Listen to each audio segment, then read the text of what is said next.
নমস্কাৰ, মোৰ চেনেলৰ অন্য এটা ভিডিঅ'লৈ মই আপোনালোকক স্বাগতম জনালোঁ। যোৱাকালি আমি দেৰিকৈ হ'লেও ৰৈ বিনালে চাবলৈ গৈছিলোঁ।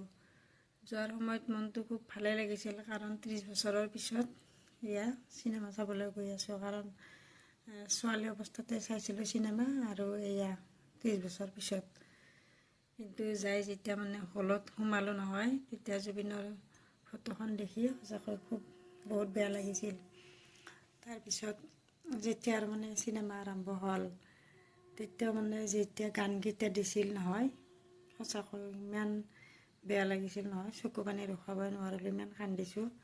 আৰু ইমান ধুনীয়াকৈ চিনেমাখন হৈছে, আৰু তেওঁ লেন্স লগাই কি ধুনীয়াকৈ অভিনয় কৰিছে। কিন্তু এটা কথা, তেওঁ নিজ চকুৰে চিনেমাখন চাব নাপালে, সেয়ে ভাবিছোঁ মানুহ ইমান নিষ্ঠুৰ। তেনেদৰে তেওঁক জানি বুজিও হত্যা কৰা বুলিও কৈছোঁ দিয়কচোন, যিহেতুকে ওলাইছে বিচাৰত সেইটো ওলাব। তো জানি বুজিও তেওঁলোকে ইমানখিনি গম পোৱাৰ পিছত তেওঁক বচাবৰ কাৰণে চেষ্টা নকৰিলে। সেয়ে ভাবিছোঁ মানুহে ইমান নিষ্ঠুৰ, তেওঁক কেনেদৰে মৃত্যুৰ মুখলৈ ঠেলি দিলে। আজি যদি তেওঁ জীয়াই থাকিল হয়, চিনেমাখন দেখিলে কিমান ভাল লাগিল হয়। নিজে কৰা অভিনয় কেনে হৈছে কি নিজ চকুৰে দেখিলে হয়, কিন্তু সেয়াই নহ'ল। মানুহে তেওঁক কেনেকুৱাকৈ কি কৰি পেলালে, সেয়া বিচাৰত ওলাব। আৰু শেষত সেয়ে ক'ম, জাষ্টিচ ফৰ জুবিন গাৰ্গ।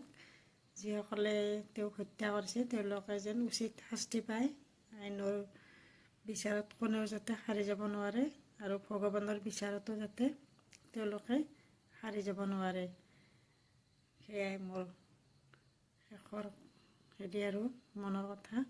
কিন্তু সঁচাকৈ বহুত বেয়া লাগিছে, ইমান কান্দিছোঁ। সেইকেইদিনটো বহুত বেয়া লাগিছিল, কিন্তু চিনেমাখন চাই পেলাই আৰু বেয়া লাগিছে। তেওঁ যদি বাচি থাকিল হয়, এনেদৰে নিজৰ অভিনয় তেওঁ দেখিলে হয়, কেনেকৈ লাগিল হয়। সেয়াই জাষ্টিচ ফৰ জুবিন গাৰ্গ। আৰু যোৱাতে মই অলপমান ভিডিঅ' বনাইছিলোঁ, আৰু তাতে একপি ফটো উঠিছিলোঁ, সেয়া দেখুৱাম, চাবচোন।